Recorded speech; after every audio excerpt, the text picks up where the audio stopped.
¿Por qué marchamos el 1 de mayo? ¿Se ha preguntado usted alguna vez por qué se realizan marchas en todo el país el 1 de mayo cada año? Este 1 de mayo conmemoramos el Día Internacional de los Trabajadores. Algunos usan este día libre para descansar, ver televisión, ir al cine, hablar con los amigos, dormir, y otros destinan este día para salir a las calles y a través de la movilización exigir reivindicaciones laborales y sociales a favor de la clase trabajadora y el conjunto de la sociedad. Ellos son los trabajadores organizados en sindicatos, quienes a través de los años han logrado con su lucha conquistas en los derechos laborales tales como una jornada de trabajo de 8 horas, licencia de maternidad, seguridad social, primas de estabilidad laboral, pensiones, cesantías, horas extra, recargos nocturnos y festivos. En fin, la lucha siempre gira en torno a tener un trabajo y un salario justo. Uno de los momentos más importantes en esta historia ocurrió en la Revolución Industrial en los Estados Unidos.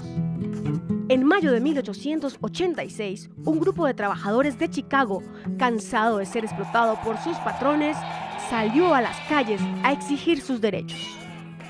Se concentraron en la plaza de Haymarket, donde más de 20,000 personas fueron reprimidas por 180 policías uniformados. Un artefacto explosivo estalló entre los policías, produciendo un muerto y varios heridos. La policía abrió fuego contra la multitud, matando e hiriendo a un número desconocido de obreros.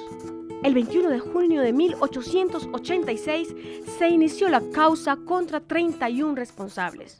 Al final se juzgaron 8. Las irregularidades en el juicio fueron muchas y se violaron todas las normas procesales en su forma y fondo, tanto que ha llegado a ser calificado de juicio farsa. Los juzgados fueron declarados culpables. 3 de ellos fueron condenados a prisión y 5 a muerte. Estos 5 líderes sindicales fueron ejecutados en la horca. Aunque los sucesos de Chicago costaron la vida de muchos trabajadores y dirigentes sindicales, su legado y perseverancia quedó para siempre.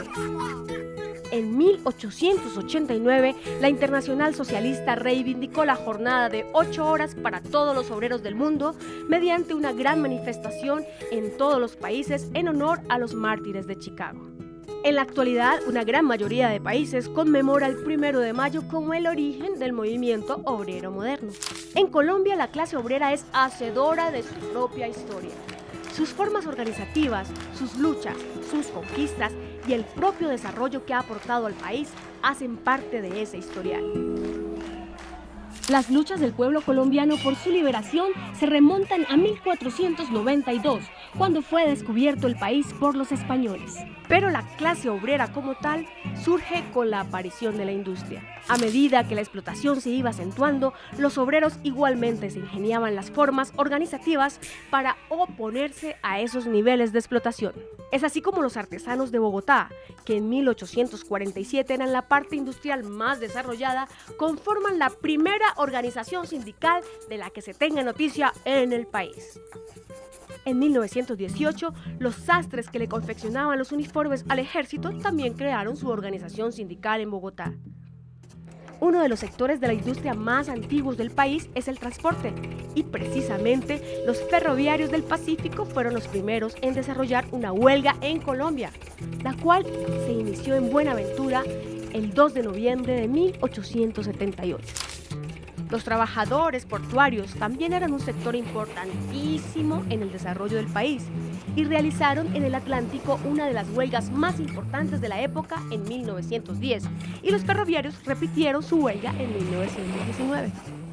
Sus luchas fueron el preámbulo de importantes reivindicaciones que al día de hoy los sindicatos siguen librando. Trabajo decente y respeto, cumplimiento y garantía a los derechos laborales por parte del gobierno y empresarios son la constante exigencia de los sindicatos, actores fundamentales en una sociedad.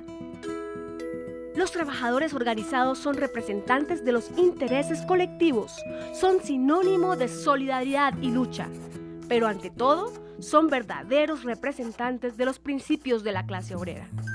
Pero aún queda mucho por lograr. Entonces, después de conocer esta historia, ¿se va a quedar ahí durmiendo? Levántate y ven a la marcha del 1 de mayo. Tu presente y tu futuro laboral te lo agradecerán. Vamos a luchar por nuestros derechos.